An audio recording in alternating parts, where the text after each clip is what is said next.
Let's quickly dash down to the southern part of Africa to tell you that the families of two Nigerians who were gunned down in South Africa are seeking justice following their death.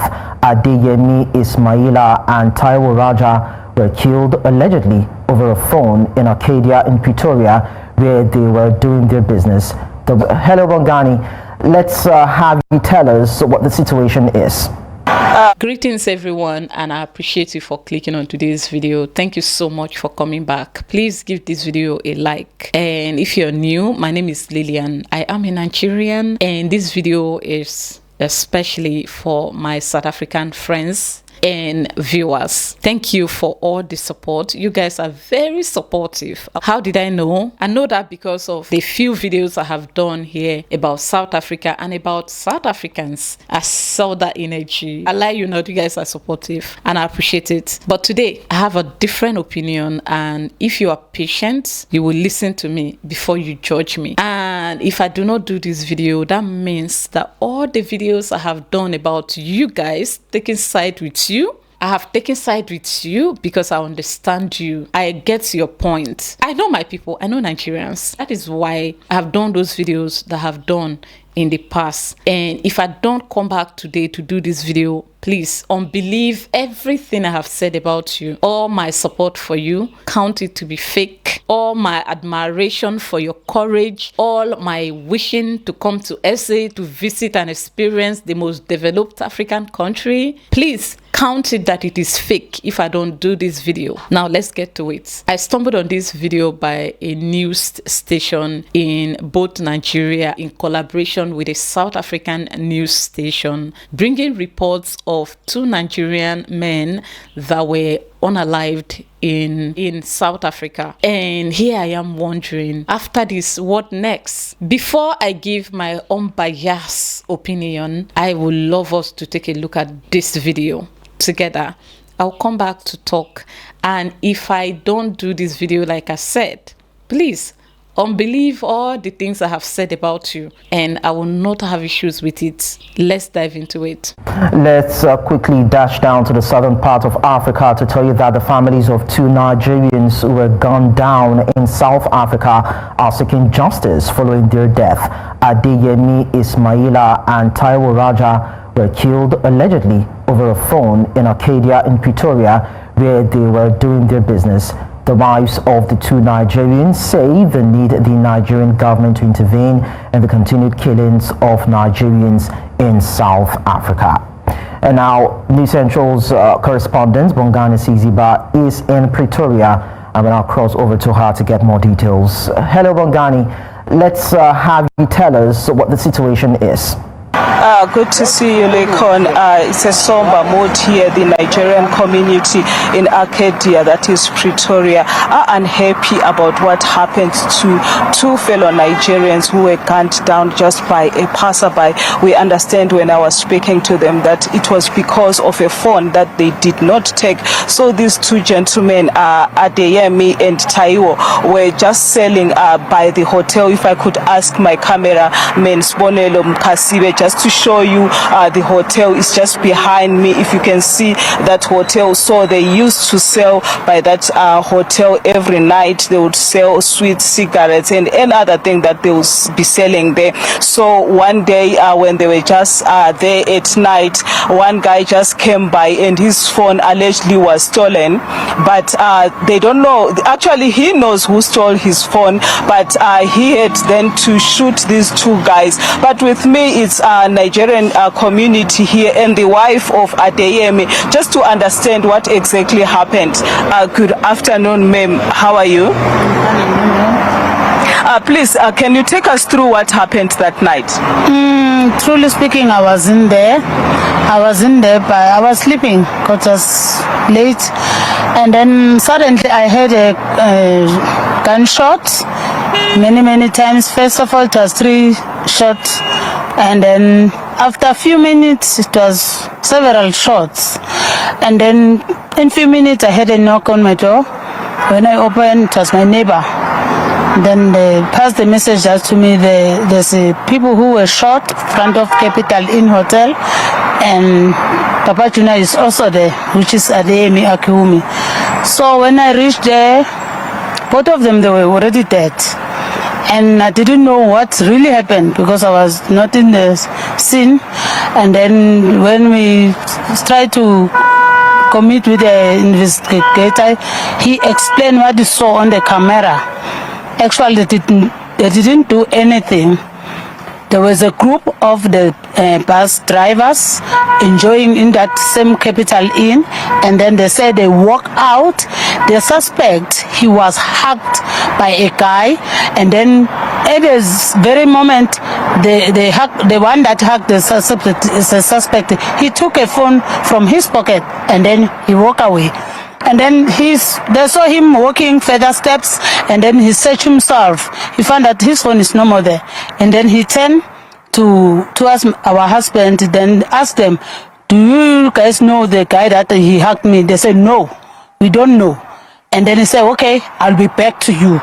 And to me, it sounds so badly, because I know them that they will never steal or even kill a flies. So he went back where he was booked, the hotel 224, and then he got a gun with his hand, aiming what he want to do. Truly, he come front to them, he start to shoot the first man, and then he walk away again. He step back, he come back again to shoot Yemi. The first one, he was 5 bullets, and for Yemi it was 4 bullets. So it seems like he used to do this. To me, this doesn't seem like an incident, or for the person that is the first time. He used to do this because at the court I heard that he has AK-47. And they are looking for And yes, the question is, what is he doing with those kind of guns? And also, Mami, just to cut you short, you said you would like the Nigerian ambassador or the Nigerian government just to help, especially when it comes to killings of Nigerians in South Africa. Yes, my people, our government.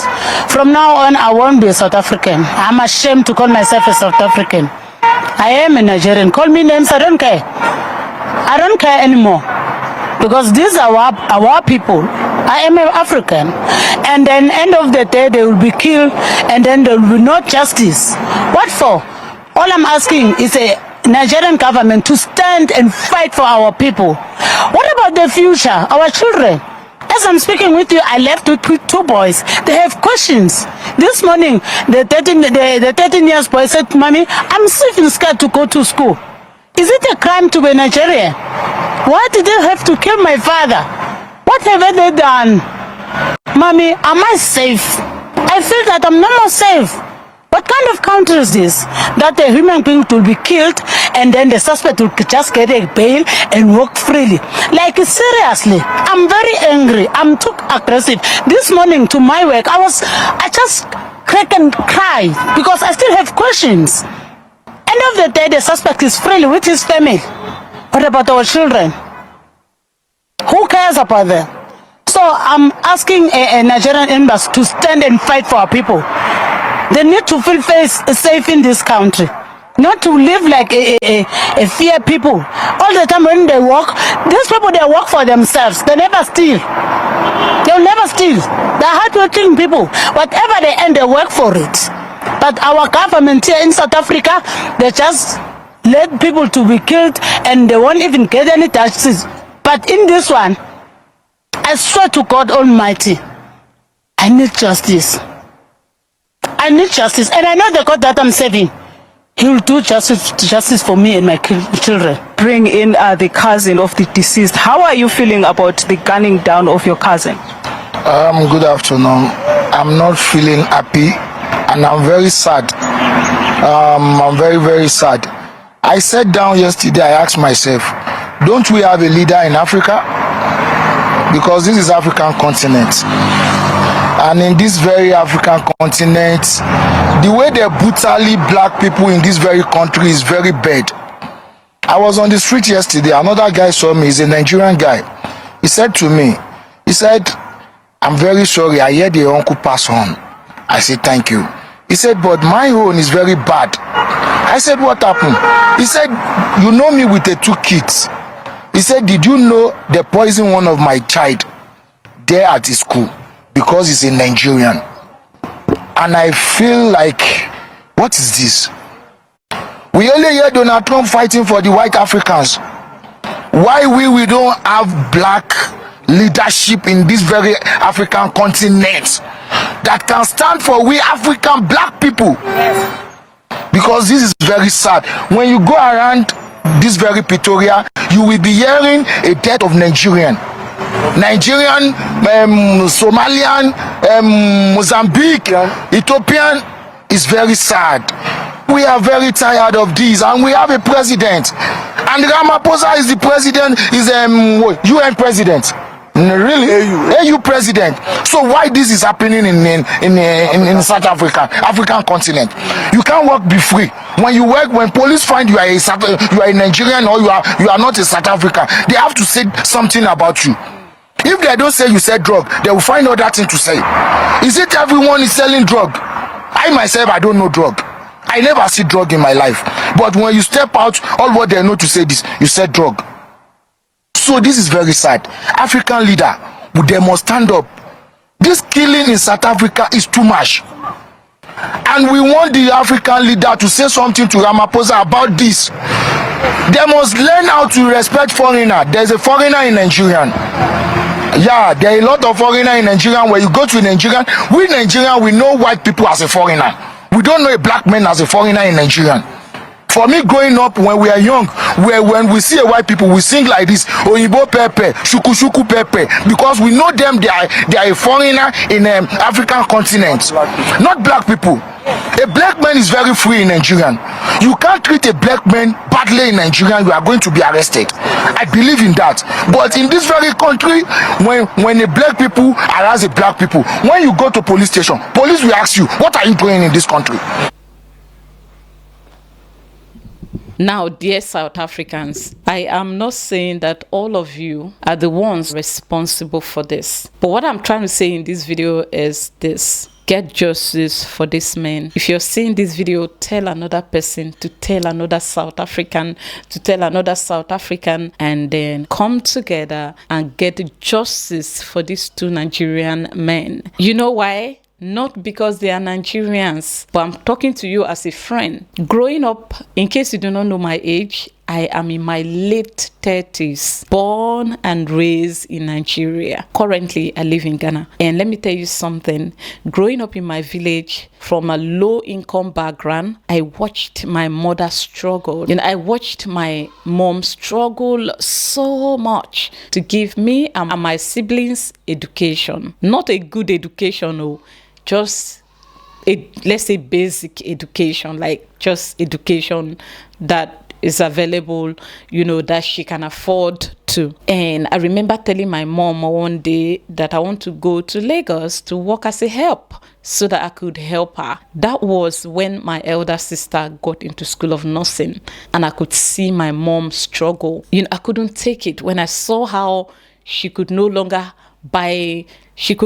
afford the basics she used to buy. The basic things like a wrapper for her to cover her nakedness. She could no longer afford it. And it's not like my mom all of a sudden no longer work hard.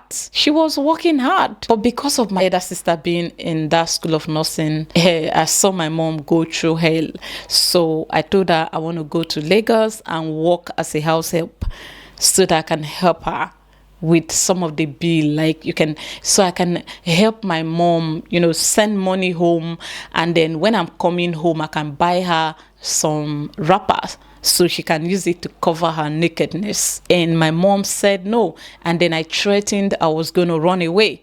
So when she realized I was going to run away, she accepted. When I realized that trip impacted my family positively, I wanted it to become a routine.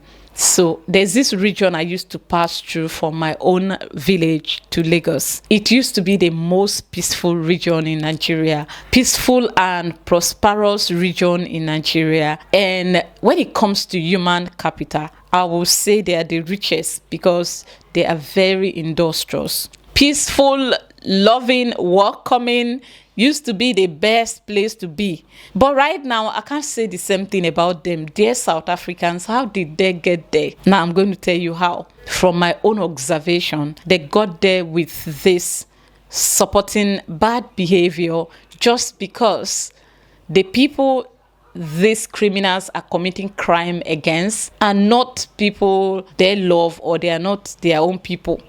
So you can go out there, commit crime, come back. The cultures in that place allows you to be protected, because we don't throw our child away. After all, he's one of us or she's one of us. Now, ladies and gentlemen, many years later, that region is now a mini war zone. Like when I'm going home now, I'm worried, sick. I pray to God to protect me, because guess what? All those criminals that they were protecting, trying to cover up, because they are now turning against their own people, and they have made the region unbearable, unlivable for their people. So when you see their people comes back into the country, sneak home, you see some of them will end up in Lagos. You can't go home, because you go home is a problem. Now, who is responsible? Those criminals that they harbored. Those they are people that they kept. Now, this is why I'm telling you, dear South Africans, from a very good place in my heart, do not protect your criminals. Do not protect the criminals among you. Because when they are done unaliving these Nigerians for whatever reasons, guess who they are coming after? Guess who?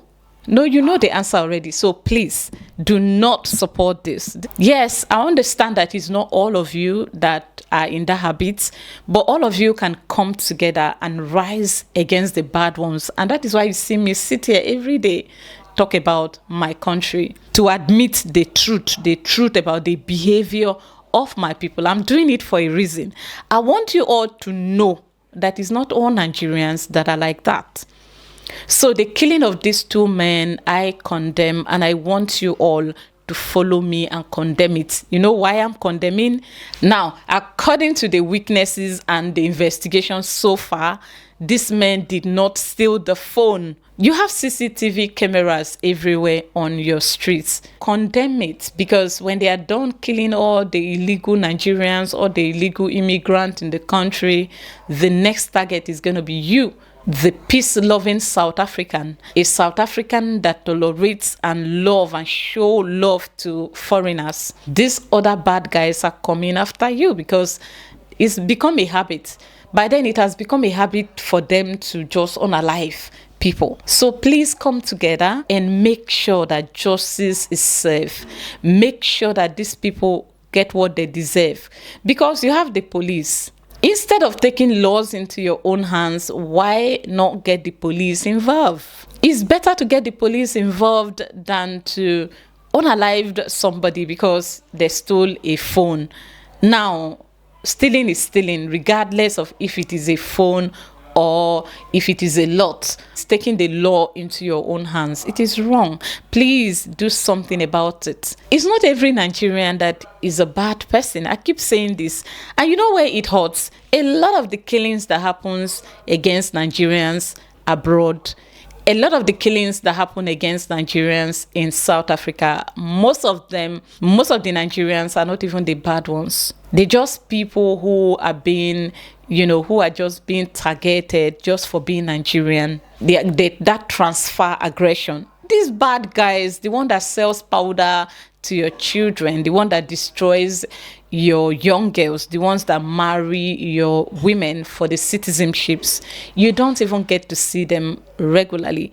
These people have made themselves so powerful that you don't get to see them easily. So the one you see out there are just the innocent Nigerian that is out there to hustle for day-to-day bread. I know some people will misunderstand me, but that is totally okay. But on this one, I condemn this. Just because these men are not South African, there shouldn't be a reason why you will not give your voice, you will not raise your voice to condemn them, to condemn the killer.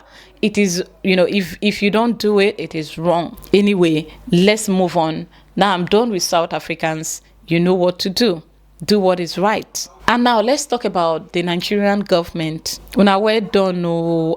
Nigerian government. John Toriolo. See, you see Nigerian government. You see why people are hungry to become citizens of other countries, even including South Africa. It is because of this negligence by the government of our country.